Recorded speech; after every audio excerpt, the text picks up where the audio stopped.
చిత్తూరు జిల్లా పలమనేరు మున్సిపాలిటీ గంటావూరు తిరుపతి గంగమ్మ ఆలయ అభివృద్ధి కోసం తన వంతు కృషి చేస్తానన్నారు తమిళనాడు రాష్ట్రానికి చెందిన మురుగన్. ఈ సందర్భంగా ఆయన మాట్లాడుతూ ఎన్నో కష్టాలు పడుతున్న తనకు ఆర్థిక ఇబ్బందులు ఎదుర్కొంటున్న సమయంలో ఈ గుడి ప్రాంగణంలో తన ఆర్థిక పరిస్థితుల గురించి ఆవేదన చెందుతున్న తరుణంలో సాక్షాత్తు అమ్మవారు తనకు ఎంతో సహకరించి తన ఆర్థిక ఇబ్బందులను పోగొట్టుందని అప్పటి నుంచి ఈ ఆలయాన్ని అభివృద్ధి చేయడమే ధ్యేయంగా పెట్టుకుని ముందుకు వెళ్తున్నట్లు ఆయన తెలిపారు.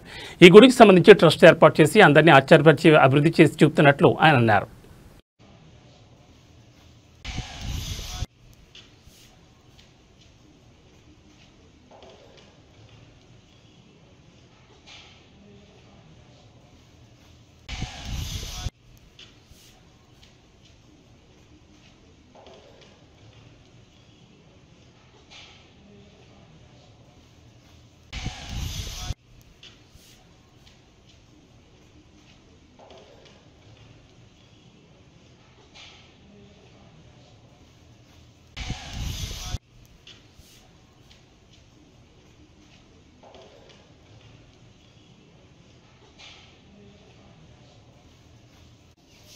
మాది సొంతూరు వచ్చి తమిళనాడు.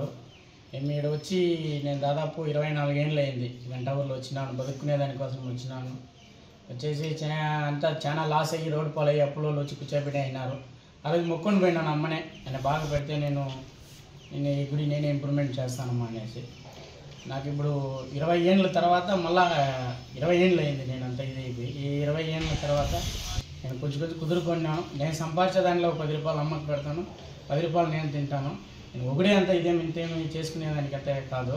ఫ్రెండ్స్ సర్కిల్లో ఫ్రెండ్స్ తరఫున వాళ్ళ దగ్గర వీళ్ళ దగ్గర డొనేషన్ చేసుకొని గుడి ఇంప్రూవ్మెంట్ చేసుకుంటూ వస్తున్నాను. అది ఇప్పుడు ట్రస్ట్ తరఫున రిజిస్ట్రేషన్ అయింది. ఏదో బయట ఉండే వాళ్ళు కొంచెం సాయం చేస్తారేమో, కొంచెం బాగా ఇంప్రూవ్మెంట్ చేస్తామనేసి. ఫోన్ వల్లే కాదు కదా, ఫోన్ వల్ల కాదు కాబట్టి నా దగ్గర ఉండి నేను సంపాదించిన దాంట్లో ఎంత పెట్టేయడానికి ఏమీ లేదు. ఇంకా ఎవరైనా ముందుకు వచ్చి సాయం చేస్తే ఇంకో ఇంప్రూవ్మెంట్ చేస్తామనేసి మాకు ఆశ ఉంది. ప్రతి ఒక్కరు వచ్చి సాయం చేయాలనేసి కోరుకుంటాము. అన్న, ఇప్పుడు దాకా గుడిలో మీరు ఏమి ఇంప్రూవ్మెంట్ చేసినారు, ఇంకేం చేయబోతున్నారు? ఇప్పుడు దాకా అంటే ఇప్పుడు మనం ఇదంతా ఖాళీ జాగాగా ఉండింది. ఈ గుడి ఉండింది, మారేమ్మ గుడి ఉండింది, ఆ పక్క సిరిసి పెట్టిందంతా ఉండింది. మనం ఇంత దాకా అంటే ఇంప్రూవ్మెంట్ అంటే ముందర సీట్లు వేసినాము, కింద గారె వేసినాము, ఈ ముందరంతా ఈ ఆర్ట్స్ కట్టినాము, ఆడ విగ్రహాలు కాంపౌండ్ విగ్రహాలు అంతా అంటే అమ్మని చుట్టూ అంతా ఇక్కడ కొంచెం బండ్లు లోపలంతా చాలా కొంచెం గలీజ్ జరుగుతూ అనేది. ఇదంతా ఏం లేకుండా ఉండేదానికి కాంపౌండ్ అంతా ఇచ్చేసి చేసుకున్నాము. ఇంతవరకు ఇప్పటివరకు ఆడ సాయం చేసుకొని వాళ్ళ దగ్గర వీళ్ళ దగ్గర ఇచ్చేసుకొని చేసుకున్నాము. అందరూ ఇప్పుడు కూడా అన్నదానం చేసేదానికి అందరూ సాయం చేస్తున్నారు, బియ్యము నూనెలు అందరూ ఇస్తూ ఉన్నారు. దాన్ని బట్టి మేము చేసుకొని పోతా ఉన్నాము. ఇంకా ఇంప్రూవ్మెంట్ చేయాలనేసి ఆశ ఉంది, ముందుకు సాయం చేస్తాం. అంటే ఇంప్రూవ్మెంట్ అంటే ఇంక గుడికి సంబంధించి ఏమేమి చేయొచ్చు? ఇంకా ఇంప్రూవ్మెంట్ అంటే పెద్దదిగా విగ్రహం కట్టాలనేసి ఆశగా ఉంది మాకు కూడా. పెద్దదిగా కడితే కొంచెం బాగుంటుంది అనేసి మాకు కూడా ఆశగా ఉంది. అందువల్లనే ట్రస్ట్ తరఫున పోతే ఏదైనా డొనేషన్ వస్తుంది, దాన్ని బట్టి మనం చేసుకుంటాము. డైరెక్ట్గా పోయి అడిగితే తప్పు తరఫున అనుమానిస్తారు కాబట్టి రిజిస్ట్రేషన్ చేసుకున్నాము. వేసే వాళ్ళ ట్రస్ట్ తరఫున డబ్బులు వేస్తే వాళ్ళ తరఫున మనము పేమెంట్ తీసుకుని కొంచెం ఇంప్రూవ్మెంట్ చేస్తామనేసి మాకు ఆశగా ఉంది. మా గుడి కమిటీ వాళ్ళందరికీ ఎవరు ముందుకు వచ్చి సాయం చేస్తే ఖచ్చితంగా మాకు. అంటే గుడి డెవలప్మెంట్ కోసమే ట్రస్ట్ ఏర్పాటు చేసినారా, లేకపోతే ఇంకా గుడి ట్రస్ట్ దానికి సంబంధించి ఏదైనా కార్యక్రమాలు చేయాలని చెప్పి చేసినారా? గుడి తరఫున కార్యక్రమాలు చేయాలా, అనాథాశ్రమం ఉంది చుట్టుపక్కల. అప్పుడు చిన్న విలేజ్ ఇది అంతా, అప్పుడప్పుడు పూటకి కష్టపడే వాళ్ళే ప్రతి ఒక్కరు. ఏదో గుడి తరఫున ఈ గుడి తరఫున ట్రస్ట్ ఏర్పాటు చేసినాం. ఏమో బయట నుంచి ఎవరైనా రాతలో సాయం చేస్తే చుట్టుపక్కల ఉండే గుడి ఏదో మన వల్ల అయిన సాయం మనం చేసుకొని పోతూ ఉంటాము అనేసి మాకు కొంచెం ఆశగా ఉంటుంది. ఓకే, అంటే ఇప్పుడు ఏదైతే మీరు ఏర్పాటు చేసిన ట్రస్ట్కి సంబంధించి మీరే ఏర్పాటు చేసినారా, లేకపోతే బయట నుంచి ఎవరైనా మీరు ట్రస్ట్ పెట్టుకుంటే మీకు ఉపయోగం ఉంటుందని చెప్పి చేసినారా, లేకపోతే దీనికి సంబంధించి ట్రస్ట్ సంబంధించి మొత్తం ఎంతమంది సభ్యులు ఉన్నారు, ఎవరెవరు ఉన్నారు? ఈ 18 మంది ఉన్నాము. ట్రస్ట్ తరఫున 18 మంది ఉన్నాము. అదే ట్రస్ట్ అంటే ఇప్పుడు మనం ట్రస్ట్ తరఫున ఏదైనా చేసుకుంటే మనకి బాగుంటుంది.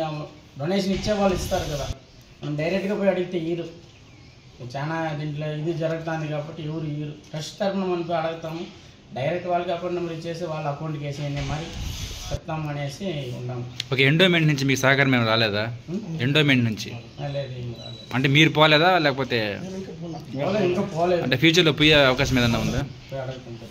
ఓకే, ఇప్పుడు ఈ గుడికి సంబంధించి పూర్తిగా ఎంత స్థలం ప్రభుత్వం నుంచి వచ్చింది, దాన్ని ఏ విధంగా మీరు ఉపయోగించుకున్నారు? 46 సెంట్లు గవర్నమెంట్ స్థలం ఇది. పైన అలా పెద్ద లైన్ ఉన్న దానివల్ల ఇది గవర్నమెంట్ వేకెన్సీలో పెట్టింది. ఓకే. అప్పట్లో మన అమరన్న గారిని పోయి అడిగితే మంత్రిగా ఉన్నారు, ఇట్లా అట్లా గుడి కట్టుకోవాలి మేము, ఇప్పుడు మీరు సహకరించిందంటే కట్టుకోమని చెప్పినారు కాబట్టి కట్టుకున్నాము. అప్పుడున్న ఎంఆర్ఓ గారు ఆర్ఐ గారు కూడా సహకరించి చేసుకోండి అని చెప్పి మళ్ళీ ఇక్కడ మేము స్టార్ట్ చేసి ఫస్ట్ గుడి కట్టుకున్నాం. ఓకే. ఫస్ట్ గుడి అంటే ఇక్కడ ముందు గుడి ఉండిందే లేకపోతే మీరు వచ్చి కట్టినారు? మీరు వచ్చి కట్టినారు. సో దీనికి సంబంధించి మొత్తం కమిటీకి సంబంధించి మొత్తం ఎవరెవరు ఉన్నారు మెయిన్ పిల్లర్స్ లాగా? మెయిన్ పిల్లర్స్ అంటే అప్పట్లో అన్న రాకముందు మేము ఒక 20 మంది ఉన్నాము. దాంట్లో అందరూ కష్టపడినారు. కొన్ని జాగాల్లో డొనేషన్లు 100 కాడ నుంచి 200 కాడ నుంచి కనెక్షన్ చేసుకొని వచ్చి ఇక్కడ గుడి ఇంప్రూవ్మెంట్ చేసినాము. ప్రతి సంవత్సరం జాతరలు చేస్తున్నాము, అన్నదాన కార్యక్రమాలు, టోర్నమెంట్ పూజలు ఇలాంటివి చేస్తున్నాము. ఇప్పుడు 2 ఏళ్ళుగా నుంచి అన్న మాతో కలుసుకొని నేను ఇంప్రూవ్మెంట్ చేస్తానని అట్లే బాగా మాకంటే ఇంకా బెటర్గా కూడా ప్రతి ఒక్కరు కూడా సాయం చేస్తున్నారు. బియ్యము, పప్పు, నూనె ఇట్లా అంటే సాయం చేస్తూ ఇంప్రూవ్మెంట్ చేసుకుంటూ వస్తాం. అన్న మీకు ఇక్కడ మీకు గుడి కట్టాలని చెప్పి మీకు ఎందుకు అనిపించింది? గుడి కట్టాలంటే ఇది ఆల్రెడీ గుడి ఉండింది. ఓకే. అంటే నేను ఈ గంటా ఊరికి రాకముందు గుడి ఉండింది. గుడి ఉండింది కాబట్టి నేను ఆ రోజు మేము అందరూ కలిసి 100 వేసుకొని ముందర సీట్లు గిట్లు వేసుకుంటూ కూర్చుని వాళ్ళు మేమంతా సీట్లు వేసుకొని అప్పుడు చిన్న గుడిగా చిన్నది ఉండింది. ఇక్కడ కూర్చొని వేసుకుంటా ఉన్నాము. షాప్ పెట్టినాను ఫుల్ లాస్ అయిపోయింది, అప్పులు అయిపోయింది. అప్పులో వాళ్ళు కూర్చోబెట్టేసినారు. అప్పుడు మనం గుడి కాడ కూర్చొని మనం అమ్మకి చెప్పిన మాట ఇచ్చినాం, డొనేషన్ చేసి గుడి ఇంప్రూవ్మెంట్ చేయడమే మేము అందరూ కలిసి మాట్లాడుకున్నాం.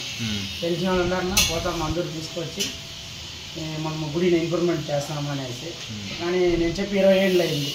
20 ఏళ్ళ తర్వాత మళ్ళీ అమ్మ నా తరపునే వచ్చి చేయించుకోవాలనేసి రాసింది కాబట్టి మళ్ళీ నేనే ముందుకు వచ్చినాను. దానికి అప్పులు అయిపోయి కూర్చోబెట్టేసినారు అందరూ.